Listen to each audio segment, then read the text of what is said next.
Let me talk to you. Hello, I'm Luke Michael Howard, clinical hypnotist and owner of Luke-Gnosis Hypnosis.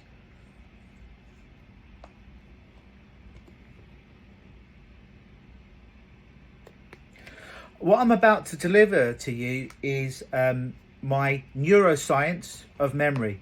But instead of teaching you in 36 hours, I'm going to teach it to you in the next 3 minutes. You see, typically people have a concept of memory, of our brain, of our mind, being a bit like a video recorder, that whatever we see, hear, experience is recorded somewhere in our body.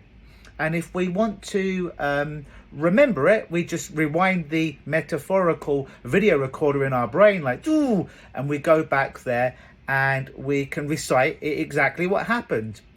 But that's an old, outdated concept of memory. That's actually not how it works.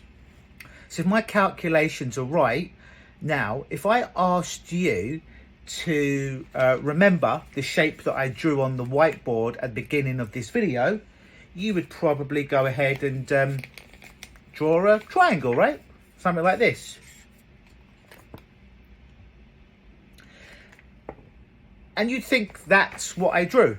Now, I do appreciate that there's some startling similarities between that triangle and the one that I wrote or drew earlier.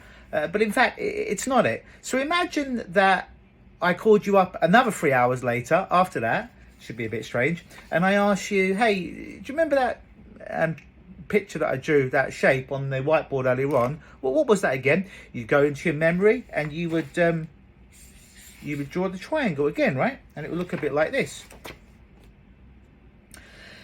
But here's the thing.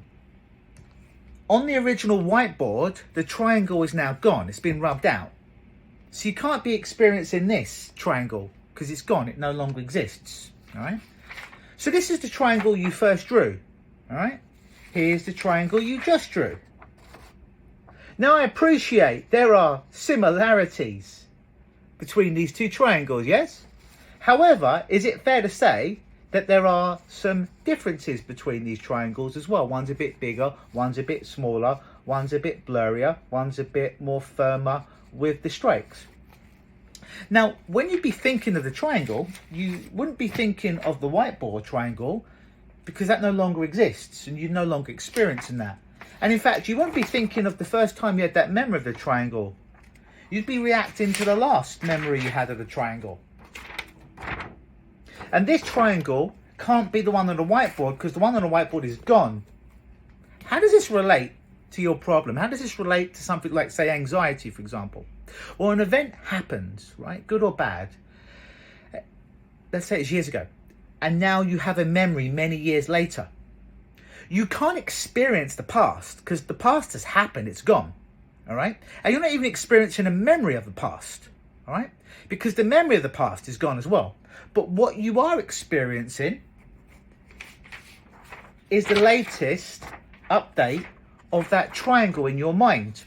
So you're not even interacting, you're not even interfacing, you're not even reacting to the initial event, whether that's an event that's happened or for something like anxiety, for an event that hasn't happened. You're not reacting to it because it's now gone. It doesn't exist anymore, and it doesn't exist in the brain because our memory can't be trusted. What you are indeed reacting to is the last time you opened that memory. And that triangle looks completely different, well, somewhat different, from the last triangle, which looks different from the one that's now gone. It doesn't exist anymore. It's on the whiteboard. I rubbed it out. So you're always reacting to the last memory of the event. And I don't know who actually coined this expression, this quote, but it's a beautiful one. And it's, if you want to preserve the integrity of your memory, of a specific memory, then don't remember it. Because every time we remember the memory, it's like having a Word file that you open. And every time you open up that Word file, you just change something. Whether that you capitalize something, you put a period, a full stop somewhere, or a comma somewhere, or you change a paragraph or a word.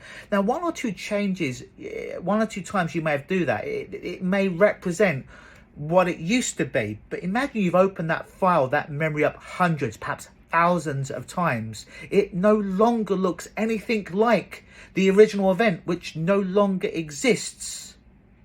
That's how our memory works. So whenever we're reacting to whatever, we're not reacting to the event because the event is gone. We're not even reacting to the memory of the event because the memory of the event is gone. What we're reacting is the last time we opened up that file, that last triangle, that last Microsoft Word iteration of it. That's what we're reacting to. So oftentimes we're overreacting to something that's already happened or gone, or if it's something like anxiety, for something that hasn't happened yet. It may not ever happen. So we can't actually trust our memory. So when clients come to me and they say, well, I'm trapped with something from the past, or I've got great anxiety for something in the future, it's actually not true. It's the memory that you have in it. And we already know now that you can't trust the memory because we're consistently shifting and changing every time we have the memory. So next time you feel anxious or you think you're overreacting to something that hasn't happened yet but could happen, or something that did happen in the past but it's now gone, I want you to think about this, and I want you to think about the triangle and what indeed you are actually reacting to. The event, be the past event, the future event, or that constructed memory you have in this moment, which is keeping you suffering and preventing you from change. And that shit you can fix really easily. I've been Luke Michael Howard from Luke Gnosis Hypnosis. Always believe.